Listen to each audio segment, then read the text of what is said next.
పెద్దపల్లి జిల్లా గోదావరిఖనిలో ఉన్నాము.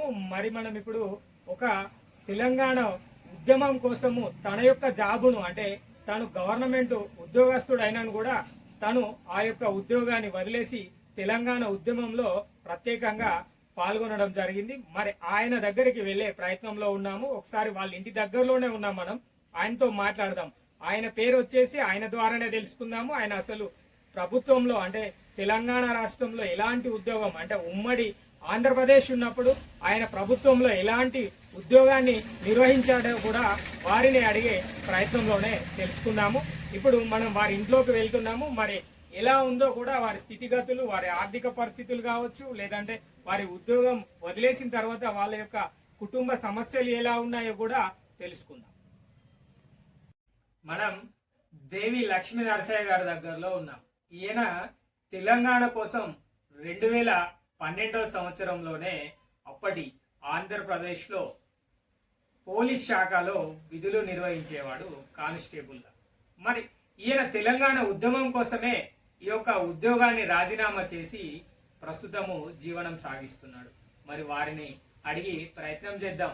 వారి ఆర్థిక పరిస్థితి ఎలా ఉంది, వారి కుటుంబంలో ఇప్పటి వరకు సమస్యలు ఎలా తలెత్తాయి, మరి ఎలా తట్టుకున్నాడు, మరి అప్పటి గత ప్రభుత్వం అంటే గతంలో మొన్నటి వరకు ఉన్న ప్రభుత్వం ఏం చేసింది ఆయనకు, మరి ఇప్పుడున్న ప్రభుత్వం ఏం చేయబోతుందో కూడా వారినే అడిగి తెలుసుకుందాం. నమస్తే. నమస్తే. చెప్పండి అన్న, మీ పేరు చెప్పండి అన్న. నా పేరు దేవి లక్ష్మీ నరసయ్య. అన్న, మీరు ఇంతకుముందు ఆంధ్రప్రదేశ్ లో ఉన్నప్పుడు ఏ ఉద్యోగం విధి నిర్వహించేవారన్న? పోలీస్ డిపార్ట్మెంట్ లో కానిస్టేబుల్ గా ఎన్టీపీసీ పోలీస్ స్టేషన్ లో పనిచేసేవాడిని. ఏ సంవత్సరంలో వరకు చేశారన్న? 2012 వరకు ఎన్టీపీసీ పోలీస్ స్టేషన్ లో పనిచేయడం. అంటే మీరు ఏ సంవత్సరంలో జాయిన్ అయ్యారు, ఏ సంవత్సరం వరకు చేశారు? నేను 1992లో పోలీస్ ఉద్యోగాన్ని సాధించి 20 సంవత్సరాలు పోలీస్ ఉద్యోగంలో పనిచేయడం జరిగింది. మీ పోలీస్ శాఖకు సంబంధించి మీకు ఏదైనా బ్యాడ్జ్ నెంబర్ అట్లాంటివి ఉంటాయి కానీ మీ బ్యాడ్జ్ నెంబర్ ఏమైనా చెప్తారా? మా badge number PC number 2222. Training లో శిక్షణ కాలంలో 48 పిఆర్ఎస్ నెంబర్ 48. అప్పుడు ఎవరు ఉండే అన్న మీకు? ఎస్పీ గారు ఎవరు ఉండే అప్పుడు ఉమ్మడి కరీంనగర్లో? ఉమ్మడి కరీంనగర్లో అప్పుడు రవీందర్ గారు ఎస్పీగా పనిచేసేవారు. మీరు ఎందుకు 2012లో ఈ యొక్క ఉద్యోగాన్ని రాజీనామా చేయాల్సి వచ్చింది? మరి ఆనాడు తెలంగాణ ఉద్యమం ఉవ్వెత్తున లేచింది. ఎంతోమంది విద్యార్థుల బలిదానాలు, అలాగే మా డిపార్ట్మెంట్లో పనిచేసే కానిస్టేబుల్ కృష్ణయ్య ఆత్మహత్య, శ్రీకాంతచారి, ఇలా తెలంగాణలో జరుగుతున్న అన్యాయాలు ఇవన్నీ చూస్తూ మన వాళ్ళపైనే లాఠీ ఎత్తడం కానీ, వీళ్ళందరినీ అరెస్ట్ చేయడం కానీ, ఇవన్నీ తెలంగాణ రావాలనే ఒక ఆకాంక్షతో నా వంతుగా నేనేం చేయలేనా అని చెప్పి ఉద్యోగానికి రాజీనామా చేయడం జరిగింది. మరి ఇప్పుడు మీరు ఉద్యోగం రాజీనామా చేసిన తర్వాత ఎలా ఉందన్న మీకు పరిస్థితులు? అంటే మీ కుటుంబంలో ఆర్థిక పరిస్థితి ఎలా ఉంది? రాజీనామా చేసిన తర్వాత ఆర్థిక పరిస్థితి ఎలాగో అప్పుడు నాకు 50,000 జీతం ఉండే. ఇప్పుడు నా బ్యాచ్మెంట్లందరికీ 1,20,000 నుంచి 1,50,000 వరకు ఉంది. హెడ్ కానిస్టేబుల్, ఏఎస్ఐలు, ఎస్ఐలు అయినారు. నా పరిస్థితి కొంత ఆర్థికంగా చాలా కష్టంగానే ఉంది. మీ ఫ్యామిలీ డీటెయిల్స్ అంటే పిల్లలు ఎంతమంది అన్న మీకు? నా భార్య, నా శ్రీమతి హౌస్ వైఫ్, నాకు 2 పిల్లలు. పెద్ద అబ్బాయి డిగ్రీ కంప్లీట్ అయ్యి చిన్న ప్రైవేట్ జాబ్ చేస్తున్నాడు. చిన్న అబ్బాయి 9 సంవత్సరాలు. ఏం పేర్లు అన్న వాళ్ళ పేర్లు ఏమైనా చెప్తారు? పెద్ద అబ్బాయి పేరు రోహిత్ ఉమేష్ చంద్ర. రోహిత్ ఉమేష్ చంద్ర. ఎందుకు మీ పోలీస్ డిపార్ట్మెంట్ కి సంబంధించిన ఉమేష్ చంద్ర గారి పేరు పెట్టారు? ఉమేష్ చంద్ర అంటే ఆనాడు డిపార్ట్మెంట్లో ఆనాడుకి ఈనాటికి ఇప్పటి వరకు ఉమేష్ చంద్ర అంటే ఒక హానెస్ట్ ఆఫీసర్, ఒక చిత్తశుద్ధి గల అధికారి. కాబట్టి ఆయనను ఇన్స్పిరేషన్గా ఒక ఐపీఎస్ తయారు చేయాలని ఆ పేరు పెట్టడం జరిగింది. చిన్న ఆయన పేరు రితిక్. ఓకే అన్న. మరి మీ మేడం గారి పేరు చెప్తారా ఒకసారి? మేడం దేవి శ్రవంతి. హౌస్ వైఫా? ఆమె గతంలో ఒకసారి కన్నాలలో ఎంపీటీసీగా గెలిచింది. ఆ తర్వాత హౌస్ వైఫ్గా కొనసాగుతుంది. అంటే ఇప్పుడు ఎట్లా ఉందన్న మరి మీ జీవనం? ఇప్పుడు ప్రస్తుతానికి మీరు ఎలాంటి బిజినెస్లు ఏమైనా చేస్తున్నారా, లేకపోతే ఏదైనా వేరే జాబ్ ప్రైవేట్ కంపెనీలో ఏదైనా జాబ్ చేస్తున్నారా? ప్రైవేటు సిమెంట్ ఫ్యాక్టరీలో సెక్యూరిటీ గార్డుగా పనిచేయడం జరిగింది. చిన్న చిన్న పనులు చేస్తూ జీవనం కొనసాగించడం జరుగుతుంది. చెప్పండి అన్న, మరి మీ ఉద్యమ కాలంలో మీతో పాటు ఇక్కడ ఈ యొక్క గోదావరి కనులో మీతో పాటు ఉన్న నాయకులు ఎవరు, మరి వారు మీకు ఎందుకు సహకరించలేకపోయారు మరి? అప్పుడు కోరుకంటి చందర్ గారు, అలాగే మాజీ ఎంపీ ఇప్పుడు ప్రస్తుత చెన్నూరు శాసనసభ్యులు వివేక్ గారు, అలాగే కుప్పల ఈశ్వర్ గారు, మరియు అక్కడ రామ్ రెడ్డి, సునీల్ రెడ్డి, వీళ్ళందరి మద్దతుతో మీరు ఇక్కడ ఉద్యమంలో పాల్గొన్నారు. జేఏసీలో కూడా పాల్గొనడం జరిగింది. జేఏసీ ఉద్యమంలో పాల్గొనడం జరిగింది. ఇంకా చెప్పండి అన్న, మరి వీళ్ళందరితో మీకు ఇప్పుడు ఉన్న అనుబంధాలు ఉంటాయి కదా, మరి ఇప్పుడు తెలంగాణ ఉద్యమం వచ్చిన తర్వాత ఎవరైతే ఉద్యోగాలు వదిలేసారో, అంటే జాబ్ రిజైన్ చేశారో, వారికి ఉద్యోగ అవకాశాలు ఏం కల్పించలేదా? ఎన్నిసార్లు కేసీఆర్ గారిని కలవాలని ప్రగతి భవన్ వైపు వెళ్ళినా కూడా, ఎన్నిసార్లు అపాయింట్మెంట్లు ఉన్నా కూడా క్యాన్సిల్ అయింది. కేటీఆర్ను 4-5 సార్లు కలిసినా కూడా, ఆ వినతి పత్రాలు ఇచ్చినా కూడా ఇవ్వలేదు. మరి ఈ కొత్త ప్రభుత్వాన్ని కలిసారా మీరేమైనా వెళ్ళి? చాలా ఆశలు కల్పించింది. రేవంత్ రెడ్డి గారి పాదయాత్రలో కూడా నేను వెళ్ళి కలవడం జరిగింది. అక్కడ మేడారంలో నుంచి పరకాల స్టేషన్ గన్పూర్, అక్కడ మా మాజీ సిఐ గారు అయినటువంటి దుమ్మటి సాంబయ్య గారు, నేను ఇక్కడ సెక్యూరిటీ గార్డుగా పనిచేస్తుంటే నన్ను అంగరక్షకుడిగా తీసుకువెళ్ళడం జరిగింది గత 6 నెలల క్రిందట. అప్పుడు కూడా రేవంత్ రెడ్డి గారిని కలిసి చెప్పడం జరిగింది. ఆ తర్వాత మొన్న నళిని గారిని పిలిచి ఉద్యోగం ఇవ్వాలని పేపర్లలో చూసిన తర్వాత ప్రజా దర్బార్కు వెళ్ళి నా యొక్క వినతి పత్రం ఇవ్వడం జరిగింది.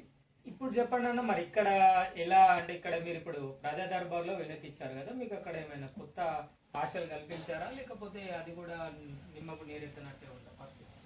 20 రోజులైంది, నమ్మకం ఉంది. ఎందుకంటే రేవంత్ రెడ్డి ముఖ్యమంత్రి అయ్యాక ప్రగతి భవన్ను బద్దలు కొట్టి లోపలికి స్వేచ్ఛా విహారాలతో వెళ్ళిన సంతోషంలో నాకు వస్తుందని, నాకు తప్పకుండా ఉద్యోగం ఇస్తుందని ఒక నమ్మకం కలిగింది.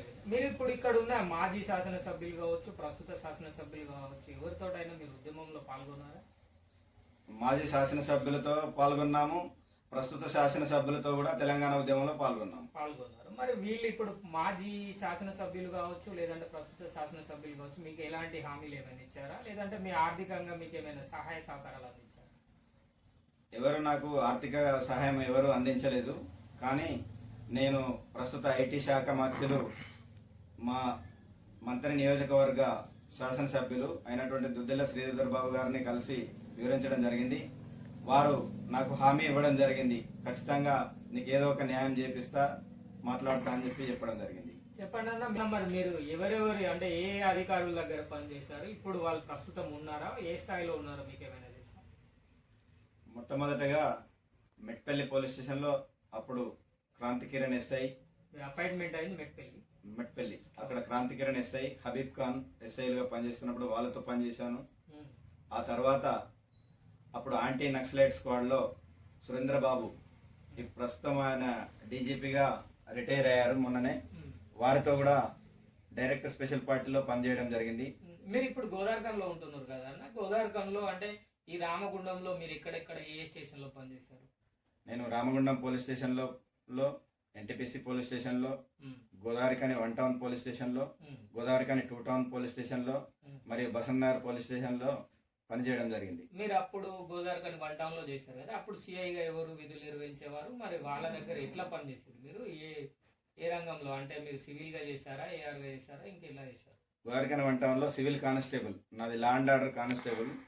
అప్పుడు 1998లో మహేష్ సిఐ, ఆ సిఐ గారు రిటైర్ అయ్యారు. నేను అతనిలో స్పెషల్ పార్టీలో మరియు అతనికి అంగరక్షకుడిగా కూడా పనిచేయడం జరిగింది. ఇంకా మీరు ఎవరికి, ఎంత పెద్ద అధికారులకు ఎవరి దగ్గర అయినా మీరు అంగరక్షకులుగా పనిచేశారా? ఇంకా ఎక్కువ సిఐలకు అప్పుడు రాజేంద్ర ప్రసాద్ గారు, అలాగే ఇంకా మిగతా వాళ్ళ దగ్గర కూడా, డిఎస్పీల దగ్గర కూడా పనిచేయడం జరిగింది. మీరు ఏ ఇయర్లో ట్రైనింగ్ తీసుకున్నారు? ఏమైనా ఫొటోస్ ఉన్నాయా మీ దగ్గర? మరి ట్రైనింగ్ ఫొటోస్ 1992లో ఒంగోలు పిఆర్ఎస్, అప్పుడు PRS school, police recruitment school అనేది ఇప్పుడు పీటీసీ అంటున్నారు, కాలేజ్ అని.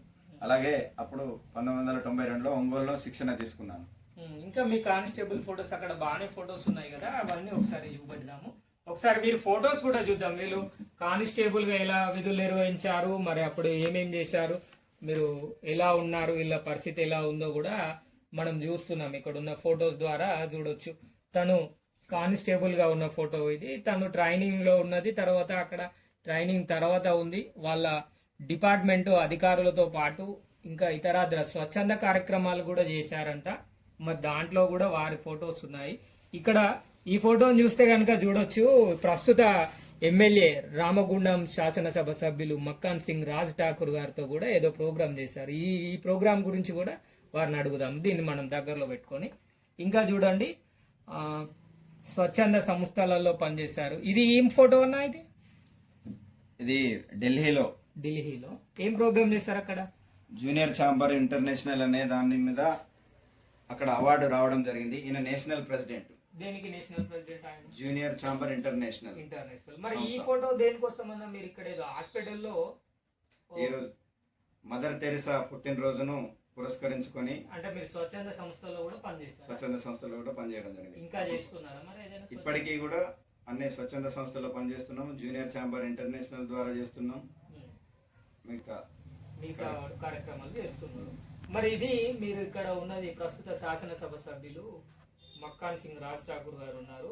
ఇది ఎందుకు చేశారని, ఇది ఏం ప్రోగ్రామ్ లో చేశారు? మీరు అందులో ఉన్నారు. మీరు కూడా పిల్లలకు, విద్యార్థులలో వ్యక్తిత్వ వికాసాన్ని పెంపొందించే కార్యక్రమం. ఇలాంటి గొప్ప గొప్ప వ్యక్తులు వచ్చి, అప్పుడు తను సాప్ చైర్మన్గా పనిచేసి, అలాగే హాస్టల్ విద్యార్థులు సోషల్ వెల్ఫేర్ స్కూల్లో అమ్మాయిలకు వీళ్ళలో కాన్ఫిడెన్స్ పెంచడానికి ఆ రోజు ముఖ్య అతిథిగా రాజ్ ఠాకూర్ గారిని పిలిచి ప్రోగ్రామ్ చేయడం జరిగింది. నేను ఎన్టీపీసీ పోలీస్ స్టేషన్లో అప్పుడు విధులు నిర్వహిస్తున్నాను. అది ఏ సంవత్సరంలో చేశారన్న? ఇది 2012లో చేశారు. ఇంకా చెప్పండి అన్న, మీరు ఇంకా స్వచ్ఛంద సంస్థలు అన్నారు కదా, ఎలాంటి స్వచ్ఛంద సంస్థలలో పని చేస్తున్నారా, లేదంటే మీరు వ్యక్తిగతంగా ఏమన్నా చేస్తున్నారు? జీపీపీజీ పర్యావరణ పరిరక్షణ మీద కూడా పనిచేయడం జరుగుతుంది. అలాగే స్వచ్ఛంద సంస్థలకు నా వంతుగా blood donation, need blood call అనే కార్యక్రమాన్ని కూడా ఇప్పటికీ ఒక 55 సార్లు రక్తదానం చేయడం జరిగింది. అలాగే మెడికల్ క్యాంపులు నిర్వహించడం, వ్యక్తిత్వ వికాస శిక్షణ కార్యక్రమాలు చేయడం. అంటే వీటన్నింటికి మీరు ఏదో ఒక చిన్న ఉద్యోగం చేస్తున్నారు కదా, అందులో వచ్చిన జీతం భత్యాలతో ఇందులో కొంత మేరకు దీన్ని ఉపయోగించి ఇవి చేస్తున్నారా? నా దాంట్లోకి వెళ్ళి, నా సాలరీకి వెళ్ళి, నేను సంపాదించేళ్ళకి వెళ్ళి కొంత ఇస్తూ, కొంతమంది స్నేహితులు కూడా నేను చేసేదానికి ఇన్స్పైర్ అయ్యి నాతో కలిసి నడవడం జరుగుతుంది. మీకు ప్రియమైన స్నేహితులు ఎవరైనా మీతో పాటు పనిచేసే వాళ్ళు? అందులో దాదాపు అంటే జేసీఐలో మెంబర్స్ గా ఉన్న అందరూ స్నేహితులే. దాదాపుగా వీరు ఒక్కరు ఇద్దరు అని కాదు, దాదాపు వందలాది మంది స్నేహితులతో ఈ కార్యక్రమాలు చేయడం జరుగుతుంది. మీరు గతంలో అంటే ఒక 2-3 సంవత్సరాల క్రితం తీసుకుంటే బీఆర్ఎస్ పార్టీలో ఉన్నారు అన్న ఒక ఆలోచన ఏమైనా, అంటే ఉన్నారు అని మాకు ఇక్కడక్కడ వీడియోస్లలో కనిపించారు. మరి అది ఇంత మేరకు నిజం? అప్పుడు బీఆర్ఎస్ పార్టీలో పనిచేయడం జరిగింది. ఆ తర్వాత నేను బసన్నార్లో సెక్యూరిటీ గార్డుగా పనిచేస్తున్నప్పటి నుంచి పూర్తిగా యాక్టివ్గా పనిచేయలేదు. అంటే 1-2 సార్లు ఉద్యమంలో పార్టిసిపేట్ చేశారు కనుక ఖచ్చితంగా మీరు ఆ పార్టీలో తిరిగారు. ఇప్పుడు మీ ఆవిడ గారు కూడా ఎంపీటీసీగా చేశారన్నారు కదా, కన్నాల, అది మంత్రి నియోజకవర్గంలో వస్తుంది. కన్నాల మంత్రి నియోజకవర్గంలో వస్తుంది. అప్పుడు ఏ పార్టీ నుంచి గెలిచారన్న? అందులో స్థానిక సంస్థలో పార్టీలు ఏమి ఉండవు కదా? ఉన్నా అప్పటికే టీఆర్ఎస్ మద్దతుతోనే గెలవడం జరిగింది. అన్ని పార్టీలు నాకు సపోర్ట్ చేసినాయి. తెలంగాణ కోసం ఉద్యోగం రాజీనామా చేశాడు కాబట్టి అందరూ విలేజ్ లో, అది జనరల్ సీటు, ఎస్సీలు గెలవరు. కానీ ఎస్సీ మాల మీరు అక్కడ జనరల్లో పోటీ చేశారు. ఎస్సీ మాల అయినా కూడా జనరల్లో పోటీ చేసి గెలిచారు. గెలిచి 5 సంవత్సరాలు పరిపాలించారు. అంటే గత రాజకీయంలో, అంటే ఇప్పుడు ప్రస్తుతం ఉన్న నాయకులు ఎవరైతే ప్రస్తుతం కొత్త ప్రభుత్వం ఏర్పడిందో, గత ప్రభుత్వంలో ఉన్న నాయకులు కావచ్చు, మరి కింది స్థాయి నాయకులు కావచ్చు, ఎవరైనా కూడా లంచము, అవినీతి అనేది ఎక్కువ జరిగింది, వారు బాగా సంపాదించుకున్నారని చెప్తున్నారు. మరి మీకు అట్లాంటి అవకాశం ఏం రాలేదు? అంటే ముఖ్యంగా దీని మీదనే నేను ప్రత్యేకంగా చెప్పవలసింది, 1992 నుంచి 2012 వరకు లంచం, ముఖ్యంగా నన్ను డిపార్ట్మెంట్లో అందరు భారతీయుడు అని పిలిచేవారు.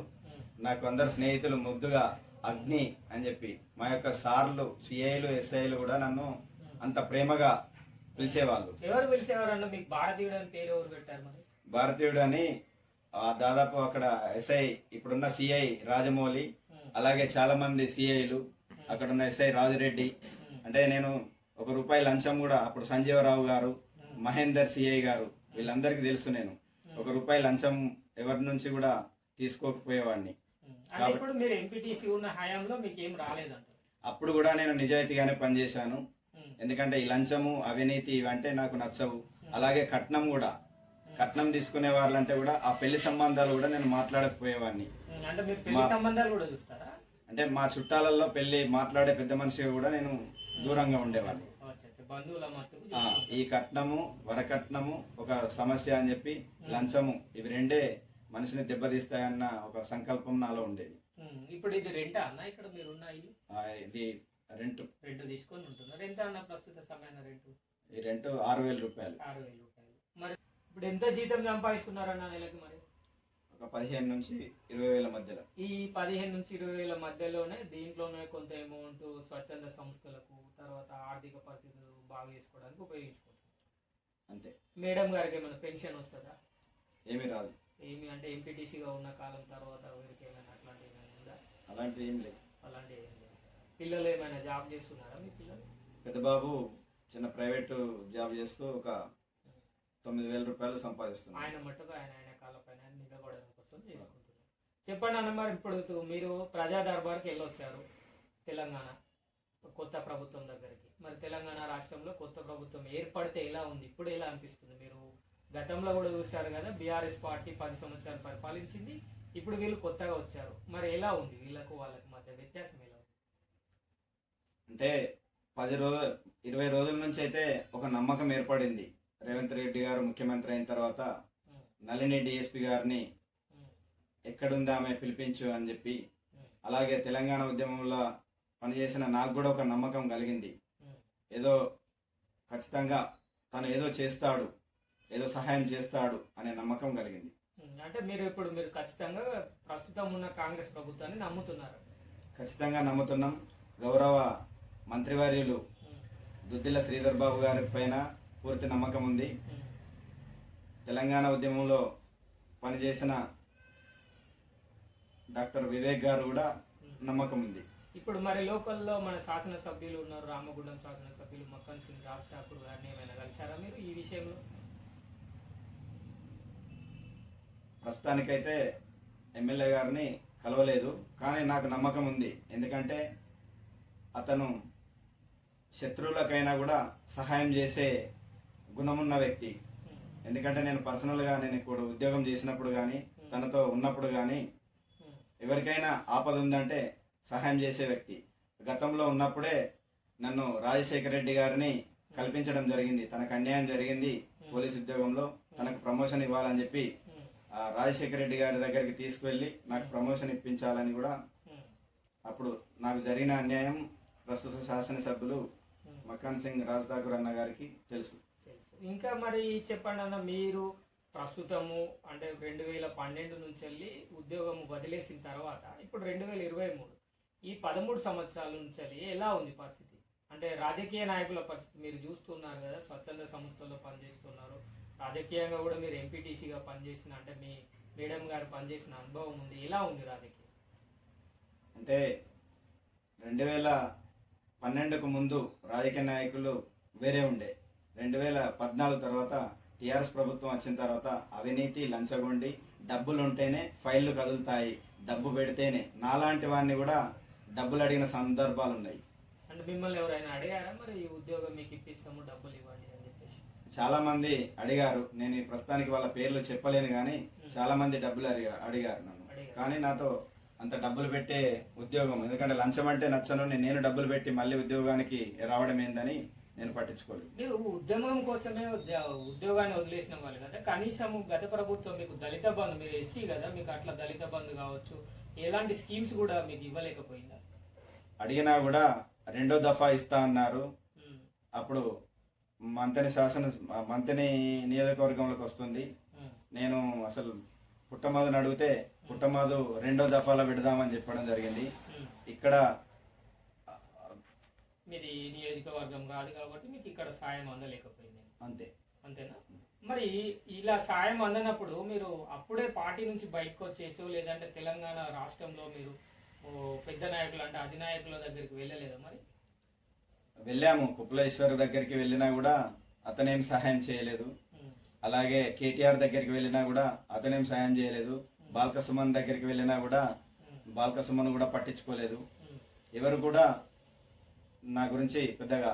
అలాగే కేసీఆర్ను చివరికి 9 ఏళ్లలో కలవాలని ప్రయత్నించి మహారాష్ట్ర మా చుట్టాలుంటే చంద్రపూర్ నుంచి వెళ్ళి కేసీఆర్ను కూడా కలవడం జరిగింది. అంటే ఎందుకు మన తెలంగాణ రాష్ట్రం కోసం మీరు ఉద్యమంలో పాల్గొన్న వారు మహారాష్ట్రకు వెళ్ళి కలవాలా? అలాగే కలవడం జరిగింది. ఎందుకంటే ప్రగతి భవన్ ను కల్పించే నాదుడు కనీసం 9 ఏళ్లు ప్రయత్నించినా కేసీఆర్ ను కలవడానికి వీలు కాలేదు. మీరు 9 సంవత్సరాల ప్రయత్నం చేస్తే పక్క రాష్ట్రం వెళ్తే కలిశాడు మీకు. అవును, మహారాష్ట్ర వాళ్ళతో వెళ్తే కలిశాడు. మరి అక్కడేం చెప్పాడు మీకు? ఖచ్చితంగా ఇస్తా, నాకు ఉద్యమంలో రాజీనామా చేసినా నా కుటుంబం పరిస్థితి బాగాలేదంటే ఇప్పుడు అనిపిస్తుంది ఒక రాక్షసుని కలిసిన అనిపిస్తుంది.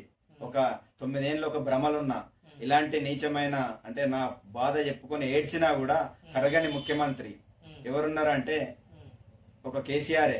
నా బాధలు, నా భార్య పిల్లల బాధ, నేను ఇంత కష్టపోయిన చిన్న కానిస్టేబుల్ ఉద్యోగం, నాకు ఏదైనా సాయం చేయమంటే కూడా ఒక రాక్షసుడు, ఒక నియంతను, అంటే నేను ఒక దళితున్నని చెప్పి అంత పట్టించుకోలేదు. ఎందుకంటే రిటైర్డ్ అయిన వాళ్ళందరినీ కూడా, వెలమ సామాజిక వర్గానికి చెందిన వాళ్ళందరినీ కూడా, రిటైర్డ్ అయిన వాళ్ళని కూడా ఇప్పటికీ డిపార్ట్మెంట్ లో ఉంచారు. రేవంత్ రెడ్డి గారు ముఖ్యమైన మంత్రి అయిన తర్వాత వాళ్ళందరినీ తీసి పడేశాడు. ఇప్పుడు ఒక నమ్మకం కలుగుతుంది మాలాంటి దళితులకు, అణగారిన వర్గాలకు ఒక న్యాయం జరుగుతుందని. మా ద్వారా మీరు ఏమైనా ప్రభుత్వానికి చెప్పాలనుకుంటున్నారు? మీ ద్వారా ప్రభుత్వానికి చెప్పేది ఏంటంటే, ఒక చిన్న కానిస్టేబుల్ ఉద్యోగం, తన కుటుంబాన్ని ఒక గొప్ప ఆశయంతో నేను బయటకు వచ్చిన, ఆ ఆశయము నిర్వీర్యం కావద్దు అనేది ఒక నమ్మకం. ఆ నమ్మకంతో నాకు మళ్ళీ ఉద్యోగం కానీ ఏదైనా ఉపాధి అవకాశం కలగాలని, అలాగే ఈ మీడియా ద్వారా ఇక్కడున్న శాసనసభ్యులకు కానీ, అలాగే మంత్రివర్యులు దుద్దిల్ల శ్రీధర్ బాబు గారికి, అలాగే ముఖ్యమంత్రి రేవంత్ రెడ్డి గారికి, మరియు చెన్నూరు శాసనసభ్యులు అప్పటి పెద్దపల్లి మాజీ ఎంపీ వివేక్ గారికి, అందరికి కూడా నేను ఈ మీడియా ద్వారా తెలియపరుస్తున్నాను. నాకేదైనా ఖచ్చితంగా నా ఉద్యోగం అయినా కానీ, నా పిల్లలకు, నా కొడుకు కానీ, నా భార్యకు కానీ ఏదైనా ఉద్యోగం ఉపాధి కల్పించాలని వేడుకుంటున్నాను. Yes, thank you. మీరు చెప్తుంది ఏంటంటే, మనకు గతంలో 2012వ సంవత్సరంలో తెలంగాణ రాష్ట్రం కోసము ఆయన యొక్క ఉద్యోగాన్ని వదిలిపెట్టి మరి ఉద్యమంలో పాల్గొన్నాడంట. మరి పాల్గొన్న తర్వాత ఇప్పటి వరకు ఈ 9 సంవత్సరాల కాలంలో ఆయనకు తెలంగాణ రాష్ట్రం వచ్చిన తర్వాత ఇలాంటి ఉపాధి అవకాశాలు కానీ, వారి కుటుంబానికి కానీ ఏమి సహాయ సహకారాలు గత ప్రభుత్వం అందించలేదు, మరి అందించదు. నేను కలవాలంటే, నేను ఒక తెలంగాణ ఉద్యమకారునిగా కూడా కలవాలంటే పక్క రాష్ట్రమైన మహారాష్ట్రకు వెళ్ళి వాళ్ళ బంధువుల ద్వారా కలిశానని మనకు చెప్తున్నాం. మనం ఇక్కడ చూస్తున్నాము, ఫొటోస్ ఉన్నాయి వాళ్ళందరి. అంతేకాకుండా ఆయన ఎలాంటి సంబంధిత జాబ్ చేశాడు, ఏ శాఖలో కూడా పనిచేశాడో కూడా మనకు తెలియపరిచాడు. ఇది దేవి లక్ష్మీ నరసయ్య గారి యొక్క జీవిత గాథ.